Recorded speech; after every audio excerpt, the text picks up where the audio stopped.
Friends எல்லாருக்கும் வணக்கம். நம்ம சேனலை சப்போர்ட் பண்ணுங்கள், சப்ஸ்கிரைப் பண்ணுங்கள். ஐயப்ப பக்தர்கள் ஏன் கருப்பு நிற உடை அணிகிறாங்கன்ற காரணம் தெரியுமாங்க? அதைத்தாங்க இப்போ சொல்ல போகிறேன். ஒரு தடவை சனீஸ்வர பகவான் ஐயப்ப பக்தர் ஒருத்தரை பிடிக்கிறதுக்கு போயிட்டு இருந்திருக்கிறாரு. அப்போ ஐயப்பன் அவரை தடுத்து நிறுத்தி, ஏன் என்னோட பக்தரை நீ தண்டிக்க பார்க்குற அப்படின்னு சொல்லி கேட்டிருந்திருக்காரு. அதுக்கு சனீஸ்வர பகவான் என்ன சொன்னாருன்னா, ஏழரை சனி காலகட்டம் வர்றப்ப யாராக இருந்தாலும் பாரபட்சம் பார்க்காம நான் அவங்கள பிடிக்கிறது என்னோட தர்மம் அப்படின்னு சனி பகவான் சொல்லியிருக்காரு. சரி, நீ தரக்கூடிய தண்டனைகளை என்கிட்ட சொல்லு, அதை என்னுடைய பக்தர்களுக்கு ஒரு மண்டல காலகட்டத்துக்கு விரத முறைகளாக தொகுத்து நான் கொடுத்துட்றேன் அப்படின்ற மாதிரி சுவாமி ஐயப்பன் சொல்லியிருக்காரு.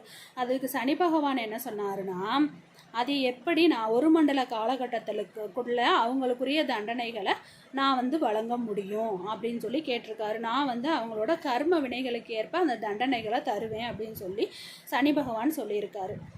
நான் அதுக்கான விரத முறைகளை தொகுத்து தந்துடுறேன் அப்படின்னு சொல்லி ஐயப்பன் என்ன சொன்னாருன்னா, தினமும் என்னோட பக்தர்கள் ஒருவேளை உணவை உண்டு திருப்தி அடைவாங்க, வெறும் தரையில் படுத்து உறங்குவாங்க, கடுமையான பிரம்மச்சரிய விரதத்தை கடைபிடிச்சு காடு மலை மேடு கடந்து என்னைய தரிசிப்பாங்க. அது மட்டும் இல்லாமல் சனி பகவானுக்கு பிடித்த நிறம் கருப்புன்னு சொல்லுவாங்க இல்லையா, அதனால் உனக்கு பிடித்த கருப்பு நிற ஆடையை அணிவாங்க, அவங்கள எல்லோரும் சுவாமி என்று அழைக்க வைக்கிறேன் நான் அப்படின்னு சொல்லியிருக்காரு.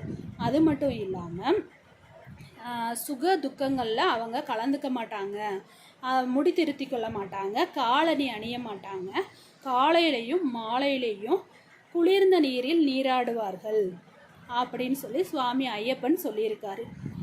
அதனால் உன்னுடைய கொடூர பார்வையை என்னோட பக்தர்களுக்கு நீ காட்டாமல் மனம் உருகி மனம் கனிந்து கருணை மலை பொழிந்து எனது பக்தர்களுக்கு ஆசி வழங்க வேண்டும் அப்படின்னு சுவாமி ஐயப்பன் சனி பகவான் கிட்ட கேட்டுக்கிட்டாராங்க.